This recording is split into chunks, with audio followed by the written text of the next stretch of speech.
for you.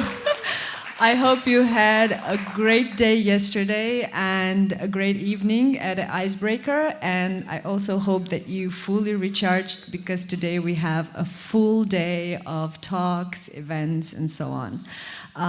Today there is the European track, for example, in the NB building at 3rd floor, which is co-organized with the European Commission.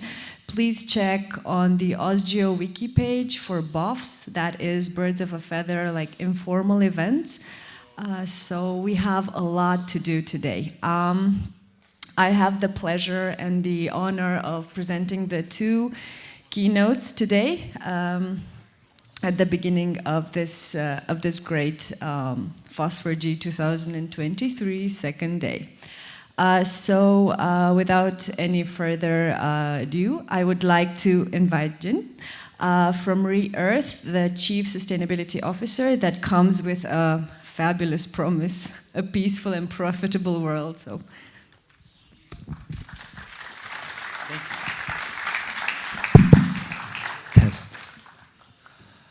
Good morning, everyone. I don't need to yell. All right. Good morning.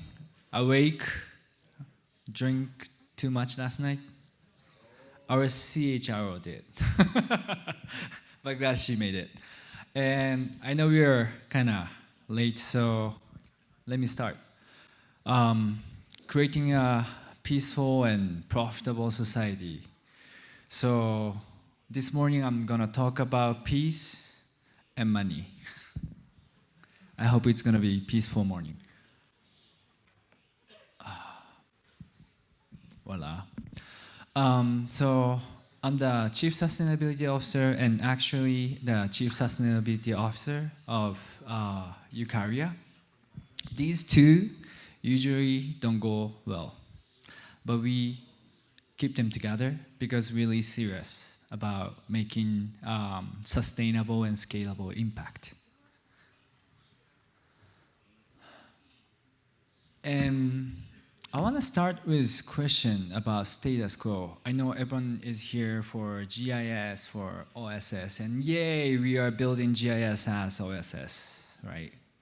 That's cool, that's great.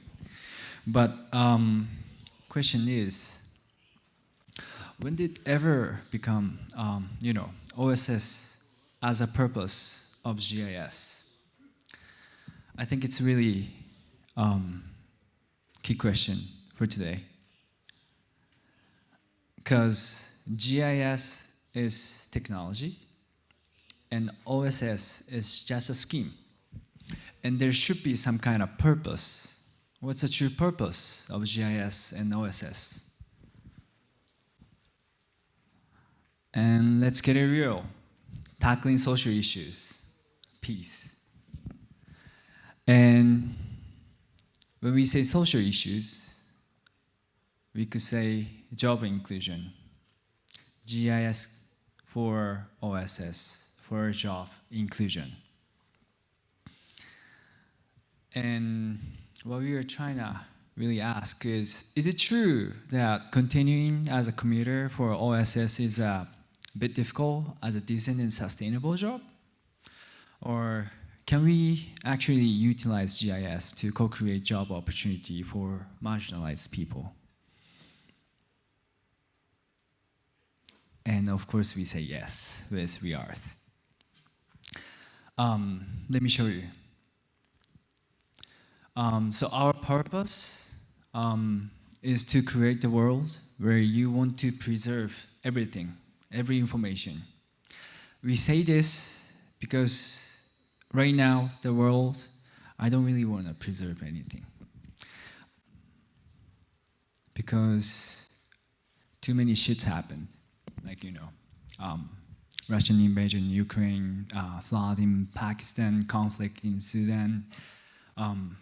It's everywhere. Like, these kind of things happen like every year. That's right now.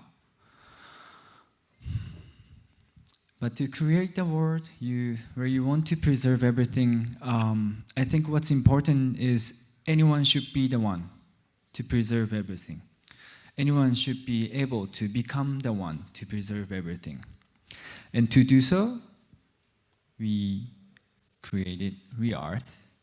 It's a no-code web browser-based GIS to allow anyone to visualize data. And then we can make extensible plugins, anyone. And you can do data management, data delivery, analytics, visualization. And because it's open source, no vendor lock-in. Even if your career went bankrupt, it's gonna left over for society so that everyone can keep using it. It's so good that, wait, I don't know how to go back. Back. 左押してたんだよね。All right. It's so good. The Japanese government decided to use it as core technology for smart city of Japan. Cool video, huh? But that's what we are materializing in Japan.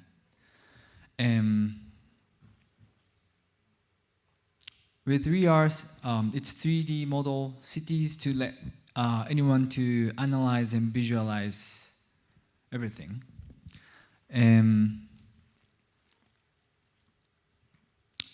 It's actually developed, maintained, supported, and utilized by many of refugee members. It's so easy that anyone can train it, and then anyone can deal with it.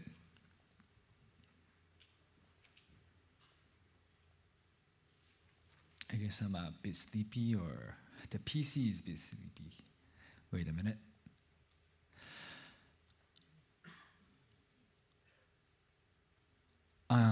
And the reason why this is really suitable for job inclusion is it's web GIS, web and GIS, and then it's really highly demanded skill by many governments like civil engineering, web engineering, city planning, UI UX design, disaster prevention. You can build career, various of them, with this skill.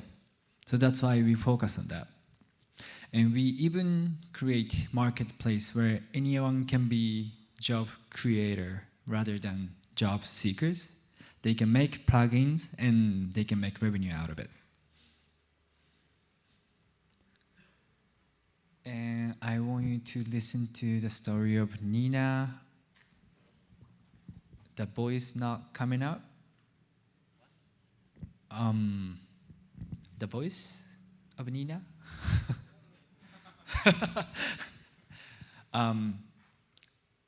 She is our member from Damascus, right? And then remote work really gives her hope to live. It's by Nina. Working with Eukarya has helped me financially and educationally. I believe that the domestic situation will improve someday. So, still, so many shits happening in her region, but still, Eukarya became the hope. Her, I would say, last hope, where she wants to be connected through PC, and we can achieve that. And this video was really good. I hope you can share it later, but he's not working anymore, so let's go. Running out of time, and then I don't know how to keep going. All right. And then another case, it's about story of Mahel. And we met Mahel back in 2019 in Lebanon, in refugee camp.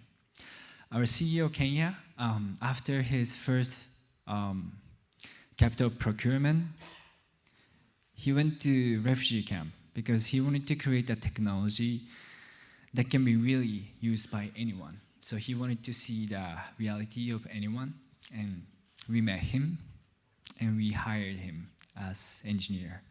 And his journey began from that. And so from Beirut, he moved to Syria, Baghdad, Dubai, and finally, last month, he made his journey to Tokyo, Japan. It's a labor pathway. It's really rare case we could use with people with refugee background. Before this, me and Kenya was in Geneva about for international conference about refugee resettlement. When we shared this, everyone was like, "No way!" So it's no way it's happening.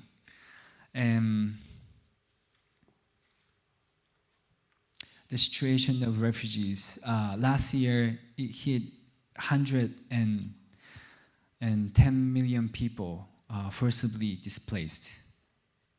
That's like as much as Japanese population. That's really severe. And then it's estimated that it could be climate refugees for over 1 billion people in 2050 for conflict and climate crisis. It's really severe situation, but there's also a possibility because behind the word refugee, there are really diversity, people behind it, like children, LGBTQI+, women, people with disability, they're, labor, gateway to many religion and market. So if we can achieve refugee inclusion, that means really there'll be no one left behind. And coincidentally, according to IMF, we lack about 100 million digital workers globally. We see opportunity out there. And that's why we formed a partnership with RoboCo-op. This is like social entrepreneur which runs online community where anyone can join from anywhere and they can get training on digital skill and they can become a digital talent. And we're seriously working on creating ecosystem, and together UNHCR is already supporting our digital inclusion of refugees, and then if we could achieve this, we can not only increase the social mobility from base to top of social pyramid, but also global mobility as well. The conference in Geneva was about refugee resettlement, but that, we can go beyond that. There could be a freedom of mobility, I would say. And this is Kenya. And also we had a symposium in New York this year, and with UN, we invited people even from UNDP who created SDGs, and we had a talk about tech for peace. That's really what we would like to achieve. So the example of tech for peace, it's okay, working. We can simulate evacuation routes in the case of flooding, because in Japan there are many earthquake and tsunami.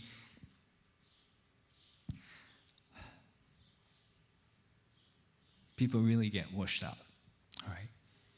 And then, which street to evacuate, it changed their life.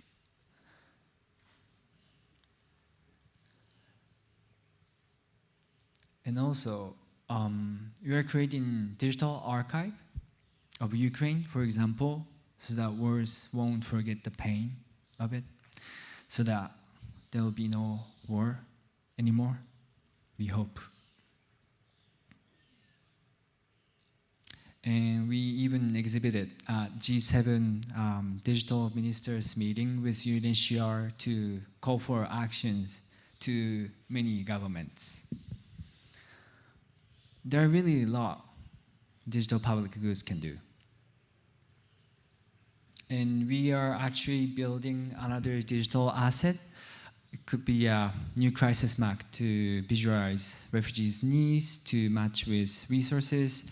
So from left side, there are people affected in many regions, and then they can shoot out their data, and it can be checked for fact, and it can be mapped and visualized on REARs, and their needs is visualized, and it can be matched with many resources and support, and we're gonna even use virtual tokens to incentivize these flows. And even we are talking with UNITAR, another UN agency, for training purpose, and we are discussing that we could potentially train 500 Ukrainians and 5,000 African people to uplift their life.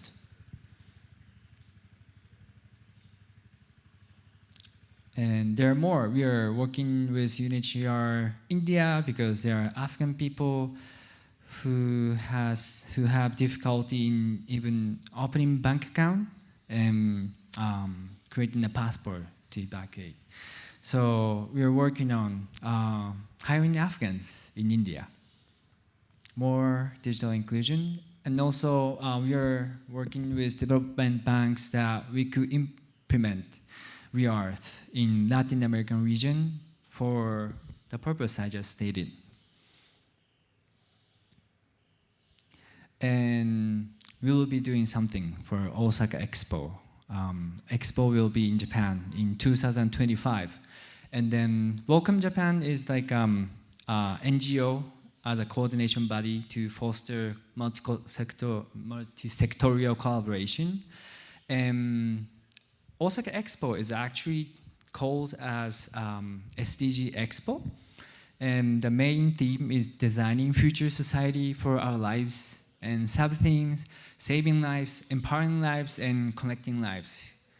It only sounds to me refugee inclusion. And then there's a program called Co-Creation Challenge. They would like to welcome everyone to challenge something new for SDGs, Sustainable Development Goals. So we are doing this Welcome Japan to get many actors to come together and do something new, try something new for refugee inclusion, like sending 10 refugees to Harvard, I don't know, 100 million scholarship fund, or reskilling 1,000 refugees as digital talents, for example. And Eukarya is creating an ecosystem with many actors so that we can create career impact bond. That's like pay by success scholarship fund, and that can open up entrance for education for everyone. And also we are working on digital impact sourcing. Impact sourcing is like corporates can just outsource their IT projects to impact sourcing vendors like Eukarya or Robocoop, which hire refugees. Just outsourcing your projects can be social good. So that's how we are striving to create sustainable and scalable ecosystem. And the narrative we would like to create is refugees are not poor, but rather pioneer. In Japanese character, refugee, direct translation is difficult people. I don't know why we have that words, but they're really not. And looking at the situation of Japan, they're really in short of digital workers. By 2025, it's estimated by AWS that 29.5 million people will be in short for digital workers. And not only that, international experience of digital talents in Japan, it's kind of dead. So, you know, refugees online on rise, over 110 million people. There are no poor, rather global digital transformation talents. We would like to create that narrative. And there could be a coincidence. In 2025, there will be FOSS4G. Next one could be in Japan, I hope, from Eukarya, Diamond Partner of FOSS4G this year. Right. Yes. Woo! I know everyone want to go to Tokyo, right? This is great city. It's kind of fake though, because Mount Fuji and Tokyo Tower is not together. But it's the future, you know. We're talking about future. We are even planning to create digital public foundation. Eukarya, the Kenya is really committed. He has a plan to donate his stock in a trust and create a digital public foundation. And that foundation can fund some social startups like Robocoop so that we can work on digital inclusion of refugees And the golden share could be shared to Robo NPO so that they can govern those activities if they're only going for money. We don't want that. We want social impact, not just financial impact. So that's ecosystem, another ecosystem, financial scheme we are trying to work on. So if someone is interested in donation or investment in our company, please let me know. I'm CFO. Almost last. Right, key questions. Is it true that continuing as a commuter for OSS is difficult as a decent and sustainable job, or can we utilize GIS to co-create job opportunity for marginalized people? You know the answer. It's yes with 3 R's. Thank you, and we are hiring, so please reach us out. And please share our voice on social media, and then we're gonna hold a meetup party tomorrow night, I guess. So, party tomorrow! And that's it. Thank you. Thank you very much for your presentation, Jin, and also for your work. I guess everything that we do in the end is to make this world a better place, right? So thank you very much. But I did see that Japan 2025, so I liked it. I would come. It is my pleasure to introduce the next keynote speaker, a wonderful lady. Most of you probably know it. You danced probably on Tuesday at the GeoChicas event. Now it is the high time to know the story of this wonderful community set by one of its leader, Miriam Gonzalez. Thank you. Woo! All right. Posjondeitja, Kosovo. Okay, that means hi. So in case you didn't know. Anyway, so I'm very proud and happy to be here. I hope I can entertain you a bit about the GeoChicas. I mean, the journey from the state of the map all the way to FOSS4G, a geospatial journey. So, okay, mouse, oof, spooky. Okay, first I want to do this a bit interactive. So, read this question. What are some of the answers you or we all hear about why there is so little women mapping? So I want 3 volunteers. Raise your hands, whatever you have here. Doesn't matter if you are a OSM member, not an OSM member. What have you heard about this? Why women are not mapping? Just 3 volunteers. 2. Okay, 1. Yeah.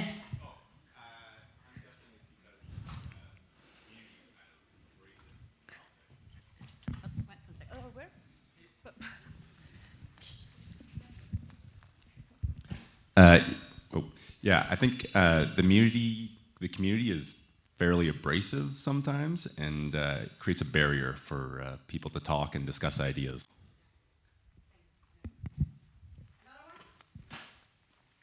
Oh dear.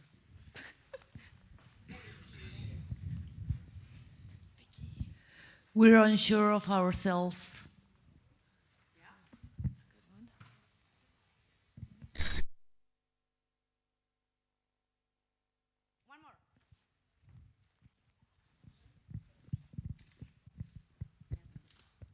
I think education profiles where men do the technical stuff and women do other stuff.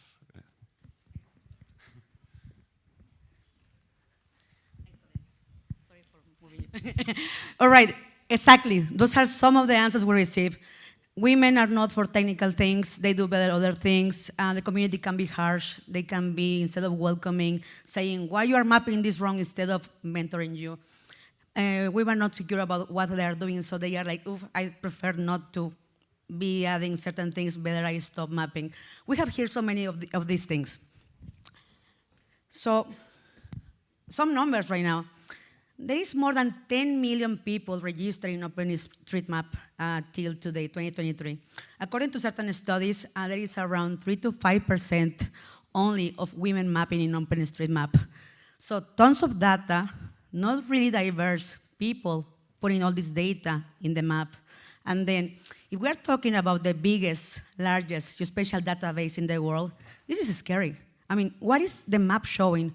Who's vision is the map showing? Are we really representing in this map 50% of the population? Not really. So we are doing things wrong. So what is Yo Chicas? So how we all started? So we started as Latin American community because, I mean, I'm from Mexico, and then we were certain women over there. So let me show you that now.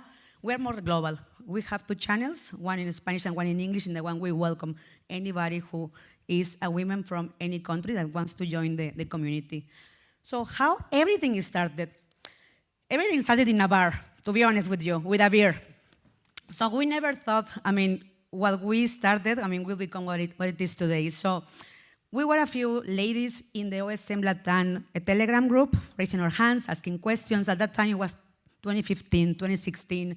So you see different countries in Latin America with not even street names, with not boundaries in the country. So we were discussing how to do things better. And we realized we were the same 2, 3 ladies raising our hands, asking questions. So there was this big event, the Sale of the Map Latin America, happening in Sao Paulo. And we said, let's meet, let's have a beer, discuss about how we can bring more women, I mean, to the mapping world.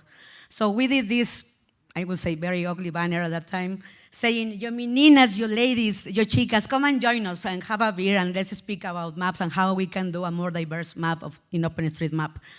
At that time, we spoke with different companies. Telenab, I was working at that time in that company, Mapbox, Mapillary, Carto, Hot, and everybody was so supportive about this. It was the first time we gathered. We were a few ladies, and then at that time we were having first couple hours just ladies, and then everybody was welcome. So we had also kind of a big party with everyone from the conference at that time. But what's the point about Yo Chicas? What are the things we are trying to achieve? I would say we have maybe 3 main lines of action. One is how we can promote and empower more ladies to lead spatial projects and also be part of the OSM community in a welcoming way. I will say welcome a lot. You will hear me saying that word a lot. The other part is, how can we have more women representing special projects in conference globally?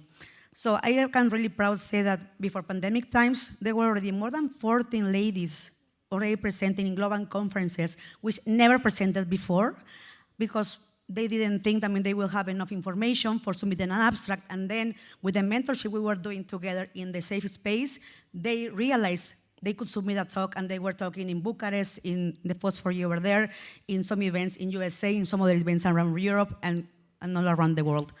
And then, how can we share the knowledge with more people? How can we be more open regarding? So also we had certain webinars that we did also in the past, and we want to continue doing in the one. Also this knowledge was sharing by companies like Carto, by QGIS experts, and some other people also helping to build this knowledge together, and also making opportunities to more women to have better opportunities in their careers.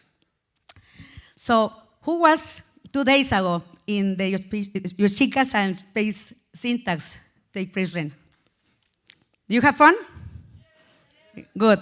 If you missed it, so sorry, next time. So right now we are seeing that all these events, this is the first ever event we attended as FOSS4G. And I can tell you, we fell in love with the FOSS4G community. We fell in love. It was in Dar es Salaam 2018. I met some of my good friends in geospatial there. And we could not believe to be able to have 40 ladies from 5 different continents speaking about all these topics, and then it was the first time we ever played the bingo that you play also in the event 2 nights ago. So that was the first time. Then we continue doing these events. Why? Because we think the night before the main events is a key part of the events. You create this atmosphere in the one, you make people included in the event. If you arrive to one event of 1,000 people, suddenly it's like, oops, who do I know? Should I approach? Should I don't approach? Even if you're an extrovert, if you could be shy, you could be introvert. I mean, you can struggle with this. So all these events that we have been doing right now, more than probably 12, I would say, around the globe, in Wellington, Tanzania for the 2nd time this year, Heidelberg, Astrid around here, she did one in Berlin in March, and then Bucharest in the FOSS4G in 2018, in Detroit. All these events have been helping also to create this welcoming atmosphere in the one after. People know each other in the event. They are starting already speaking about projects, collaborations, and many other things. So collaboration is the word I want to share right now. collaboration, and again collaboration, and collaboration. Why? Because we're not here to make things change by ourselves. It's not just a problem for the women. It's how we can collaborate to make things better for everyone. So what we have been doing over the last couple of years, I would say, at the same time Yochicas was also growing, we see that all these initiatives, Women Plus in Geospatial, Ladies of Landsat, Sisters of SAR, Meninas da Geo with Adriana here, Women in Copernicus, Space Syntax, all these initiatives have been growing over the last few years. What's happening? We are all in geospatial. We are in the space industries, especially industries. Then we have same goals, could be, and also we can collaborate with each other for certain things that we are doing better one or another. So this has been leading to amazing collaborations.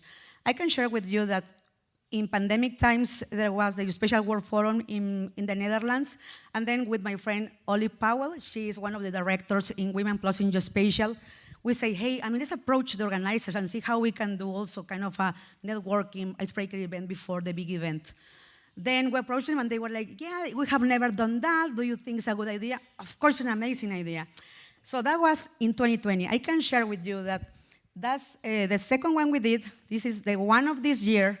And then this year, they decided that it was even better to not have only one event at the beginning of the conference. They did a special session in the one, it was female entrepreneurship, female rising stars, more topics to discuss about how to keep breaking the barriers. And then they even have all these DEI partners in the one. Yochicas y Meninas da Geo is part of these DEI partners right now. So the beginning was knocking one door saying, what about having an event? And now they even have this place in the one, they want to move things forward in the industry to make things better for everyone.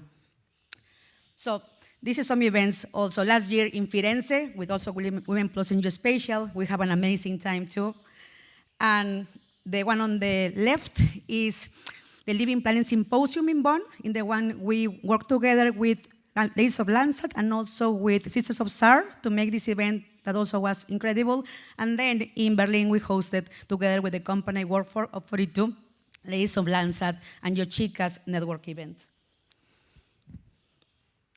Sorry. So if you ask me in 2016, do you think, where Yochicas will be going? I will be like, we will be having another beer in every event and then speaking about maps.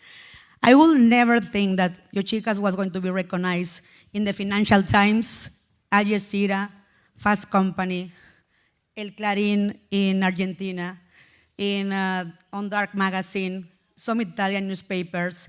So I will never think that we will be mentioned here for research, for studies, for articles, and some of the other things, urban planning, and some of the other things. So this is something out of my mind. And even right now, actually in Los Angeles, there is this Oxy Arts is a public space in the one they combine art, culture, and also social movements, protests, and they try to present expositions. So we're part of this expo at this moment. We finish in July 29, so if anybody is going to LA at these times, I would recommend you to go. The name of the expo is For the Sake of Dancing on the Street. So this is a group exhibition celebrating the interconnections of feminist and queer movements, and we're part of this. Here you can see the map of a rapist in the path.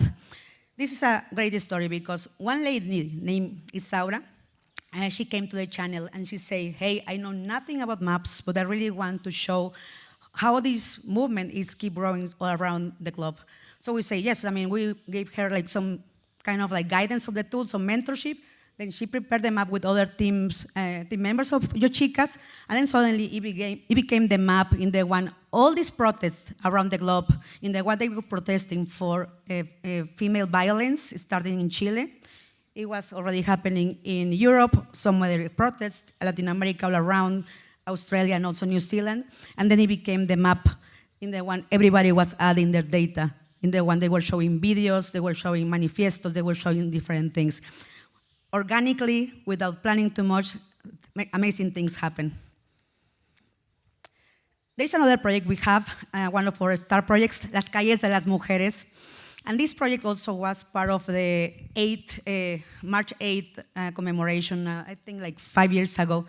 The objective was create this map in the one we show how women have been forgotten from the public space, and how we can also link this lack of visibility in the public space with Wikipedia articles written. So we also partnered with Wikipedia at that time, and we started doing this project. I can hope you can see the map. Yeah, you can see. So right now we have more than 30 cities. We have 3 languages, in Spanish, Portuguese, and also in Italian, which was added last year.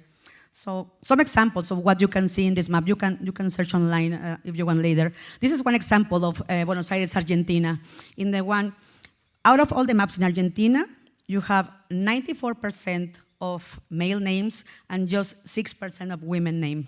Out of these 6% of women name, only 67, they have an article in Wikipedia. Wikipedia, as we know, according to certain articles, they also have an issue regarding having around 10%, 11% of women adding data to the initiative. So they have also an issue like OpenStreetMap.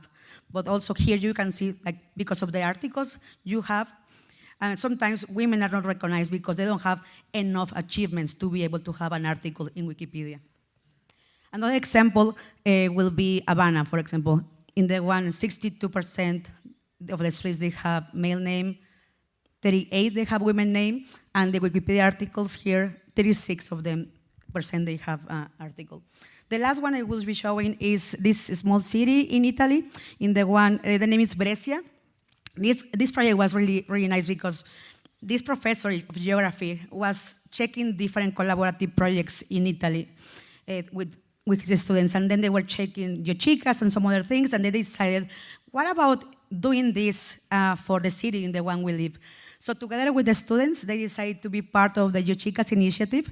So they imported Brescia, and they saw that 95% of the street names were men and 5% were women. Out of the women, 76% they have an article, which is a very high number from what we have seen in the past, and only 23 they didn't have it. All right, so wait, now what? How can I participate? How can I be part of this initiative? So are men allowed to be part of this? Even the name, sometimes when we have the event, Yoshika's take, I am a chico, can I go to the event? One of my colleagues told me that, and I really laugh a lot. Why keep supporting these initiatives? So some answers right here. Oops. So women or whoever perceives herself as a woman can join. The communication channel is just for women, for having a safe space in the one we can communicate. So if you're a woman or perceive yourself as a woman, you can more than welcome to join. Are men allowed? Of course. I mean, we always need cooperation. We always need allies. So we're planning to do a bed of feathers. I mean, we can have a discussion, 15, 20 minutes in the one, how can we help? We were thinking also about how we can, the project Las Calles de las Mujeres right now is having certain technologies from 5 years ago. So we want to see how we can scale this and keep adding more languages, but with the current code, it will have certain issues, so we can speak also about that. Or you can write us to yourchicasosm@gmail.com, and we are able to help you. Everybody can be mentor. Everybody can provide a webinar with what you know. So more than happy to hear about options. And why keep supporting these initiatives? I would say, I mean, kind of a short answer. Having these initiatives is not a women's problem. It's not that Yochicas has to change the world. It's not about women posting space has to change the world. It's about how we all together need to change what's happening in this industry, how we all together can work in harmony to make things better and more welcoming for everyone. So I will give you some homework. So you don't need to give it tomorrow. It's not like assignment in school. But I will give you these questions. If you saw the bingo, at the end of the bingo, there were these questions that we were planning. If there was enough time, either we do one or the other. Because of the amount of people, we decided was the bingo better. But share with, maybe today at lunch, maybe today in the coffee break, one of these questions with the people you are speaking with. So what has been for you an experience in the one you felt excluded in a conference or even at work? What has been something that may be a barrier for you that you can also give some advice to someone else, maybe newer in the industry? How can you challenge yourself to also make things in the future and make everything more diverse, inclusive, and with more equity? Share also a success story. I mean, how did you face something and you were successful for achieve something else? You have mentors. every single person, I will say this, every person in this room, we are all experts in what we do. It could be coding, it could be GDAL, it could be giving a conference, it could be communication, it could be business development. I do partnerships between space companies for a living. So everybody's an expert in what you do. So what you do also can serve to someone else's journey that is maybe beginning their career, maybe is starting something. Maybe you can also give this expertise and then keep the knowledge flowing and keep supporting more minority groups and women for moving things. And then the last question is how we can continue the conversation beyond this day. So it's not one stop. I mean, we need to continue. And I hope one day we stop talking about this topic because everything is, I mean, more diverse and with more equity for everyone and more inclusion. I hope so. So something I want to share is that I could not be able to be here without all the support of one really special person who was key in this journey for Yo Chicas. She was an inspiring person, and thanks to her, Yo Chicas was able to connect really with the FOSS4G community in the way we are working today. So I really want to be thankful to Malena, and this talk is dedicated to her because she was an amazing Yo Chicas and an inspiration for all of us. So I hope you can read a bit more about her if you didn't meet her, didn't chance to meet her. So the last question is, how has been your journey? Think deeply if you had challenges, if you had opportunities, and how you can support more people to be able to keep this journey safe, diverse, inclusive, and with equity for everyone. Fali Minderet, gracias. Thank you, everyone. I'm happy to answer any question, and I will be around. Thank you so much for your talk. It was wonderful, inspiring, wonderful. We have a few moments for questions if anyone has some. Also for our previous speaker, if there are any questions. Otherwise, oh, okay.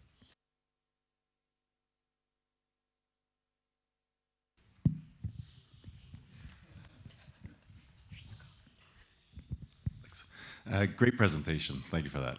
I don't want to do homework, so I'm going to ask you to do some homework too. What are some of your empowering moments in geospatial that you can point at where it's been, you know, you've seen the future coming?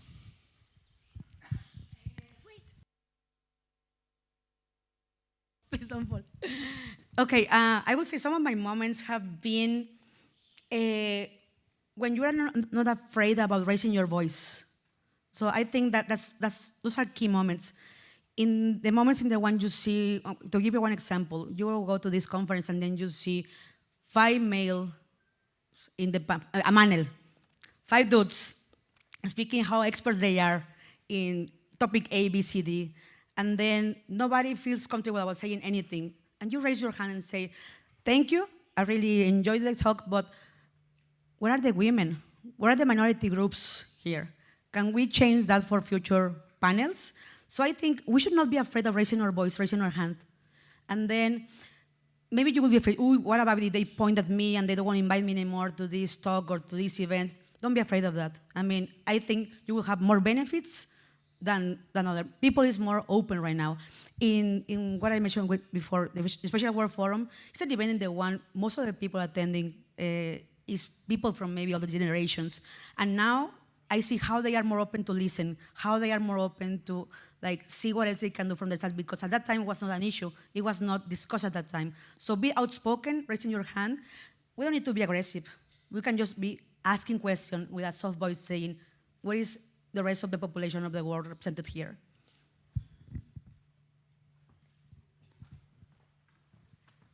Thank you. Any other questions? Thank you. Great presentation. And I want our Nina to join from Damascus. I think it's going to be great that she could feel a part of something to empower someone else. Thank you. Great. If you need the link for joining the channels, Astrid is here, Yo Chica Astrid, Tatiana is here, Carmen is around, also me. You can let us know, we can give you the link for joining the channel. Thank you. Paling Bendaret.